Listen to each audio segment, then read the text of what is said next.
I'm continuing the story of my very first trip to the Philippines. After visiting Manila, Subic, Baguio, and San Fernando in La Union province, I started reading travel forums more seriously. Again and again, I saw people saying that Angeles City is one of the best places for foreign tourists. So, without thinking too much, I decided to go there. I arrived at the Dow bus terminal, took a tricycle, and the driver brought me straight to your hotel. I didn't know the area at all, but thanks to the driver, I got there without any problems. I booked a room for just one night, since I didn't know how long I would stay. The price pleasantly surprised me. After checking in, I ate at a nearby Jollibee and then decided to check out Walking Street. On the way there, I noticed several bars but didn't go inside right away. My first impression was this. In Angeles City, especially on Walking Street, there are a huge number of bars packed into a very small area. Everything is compact and convenient. You can easily move from one bar to another and just watch the dances. That's exactly what I did. The first bar I entered was Atlantis. I stayed there for a bit, drank a bottle of water, looked around, checked the prices, and realized that they were higher than in Olongapo but lower than in Manila. Already on the first evening, I understood that bars on Walking Street were not really my thing. First, smoking was allowed in some places, and I don't like that. Second, the overall bar atmosphere was too loud. I'm just not a big fan of noisy bars. What really stood out to me was the fact that in the evening, the street is completely closed to cars and becomes a pedestrian area. And later at night, especially after 4 a.m., street food vendors come in with their carts and start selling food. It felt very atmospheric. In the middle of Walking Street, there is a club called High Society. There were always a lot of girls standing outside, usually after 2 or 3 in the morning. When they finished working in the bars, they would come there, and the place was almost always crowded. On my very first day, I met a Russian speaking guy who has been living in the Philippines for a long time and speaks the local language well. He told me a lot about the city and showed me where other bar areas were. That's when I finally realized that Angeles City is heavily focused on nightlife, not only around Walking Street. He had a motorcycle, and together we rode to the Perimeter Road area toward Clarkton Hotel. We went into different bars, looked around, and compared prices.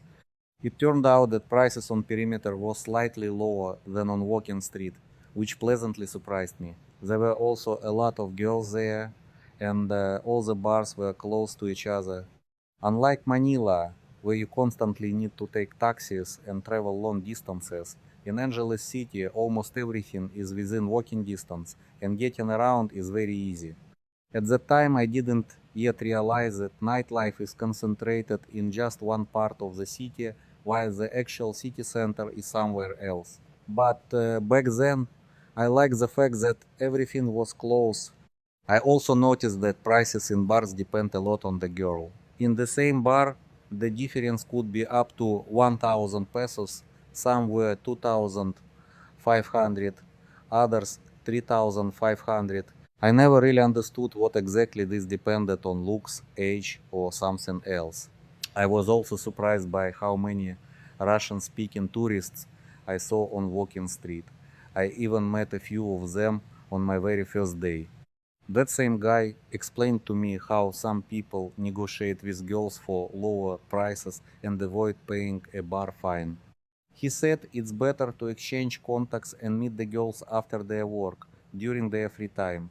He often did that to avoid paying extra to the bar. But that option didn't work for me. First, I didn't have time for long conversations. Second, it was my very first visit to Angeles City, and I stayed there for only 2 days.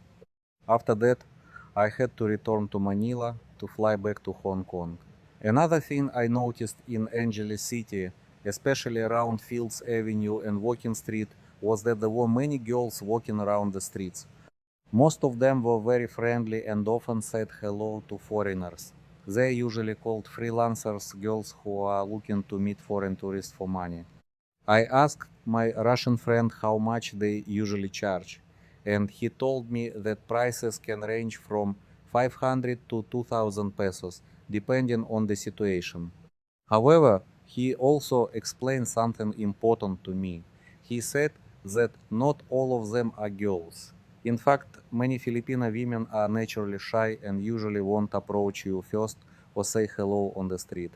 On the other hand, ladyboys often look very similar to women and are much more confident. They usually approach foreigners first and start conversations. So, if someone comes up to you and start talking very actively, most of the time it might be a man dressed as a woman. At the time, I still couldn't easily tell the difference between a girl and a lady boy because it was my first trip. Some lady boys look very convincing, and I could easily mistake them for women. Because of that, I tried to be careful and avoided engaging in conversations. This was my very first trip to the Philippines. At some point, I will definitely come back here on purpose, but that will be in a new video.